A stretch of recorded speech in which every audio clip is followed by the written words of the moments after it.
We want to go now to President and CEO of the Leadership Conference on Civil and Human Rights, Vanita Gupta. She was the head of the Department of Justice's Civil Rights Division during the Obama administration.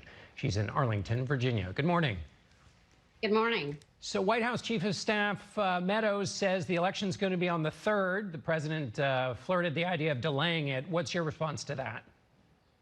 Well, the president can't delay it. The date of the general election has been set by federal law. Ever since 1845, we have voted through the Civil War, through the Spanish flu, through the Great Depression, at the date set by the general election. The date can only be moved by Congress, and I highly doubt that Speaker Pelosi and the Democratic-controlled House are ever going to touch that. So this election is happening on November 3rd. The president is raising the complexity of voting in the era of COVID as a way to raise questions about the outcome of the election. What do you see as the challenges that we should keep our eye on between now and Election Day?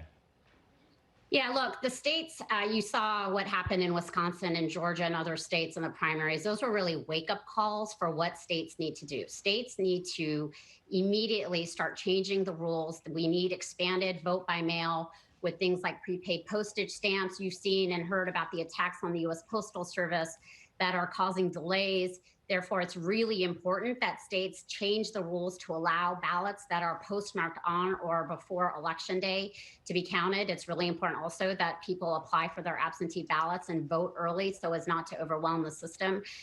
You need expanded in-person voting because a lot of people in this country, voters of color, Native American voters, voters with disabilities, won't be able to or won't feel comfortable voting by mail. So you need health compliant polling places that, you need PPE. All of this stuff costs money. You need extended online voter registration. These are the myriad of changes that states are making around the country. The problem is right now is Congress has failed to give the states the adequate resources that they need to be able to make all of these changes. These changes are expensive and states are strapped for cash right now.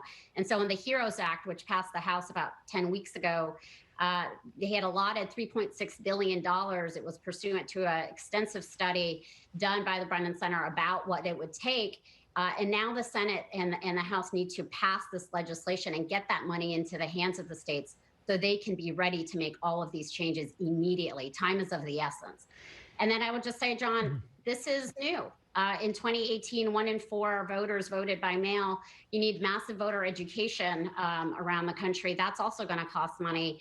And we need to be fighting disinformation on platforms like Facebook and others. In advance of any of those changes, they're having difficulty even getting unemployment assistance in Congress. So bigger changes, the prospects seem dim. But in advance of that, is there anything citizens can do to educate themselves in advance of the election and these possibly changing rules?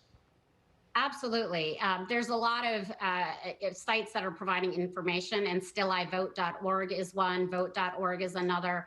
It is really important right now, as states are making these changes, that that voters apply for their absentee ballots early, that they fill them out carefully, and that they then send them back early so as not to overwhelm the polling places on the day of election on November 3rd. And we also, the media has to be prepared. Look, we're in an unprecedented time. We're not going to be able to call the election. The media won't be able to call the election on the night of November 3rd if we actually want these absentee ballots to be counted. And people will be voting in droves, tens of percentage points higher by mail than before. We want to make sure all of the ballots are actually counted. And so we also have to become used to this notion that we're not going to have those results, but secretaries of state need to be able to do their job and to certify their results.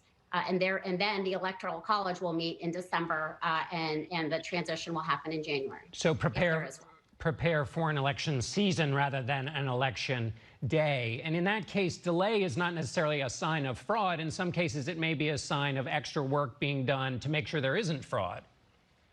Yeah, look, there's states like Colorado, Utah, Washington, Oregon, Hawaii. They've been using vote by mail, majority of their voters, in some places almost exclusively, without a single hitch, and hundreds of millions of votes have been cast. There's study after study shows that this is a very reliable form of voting.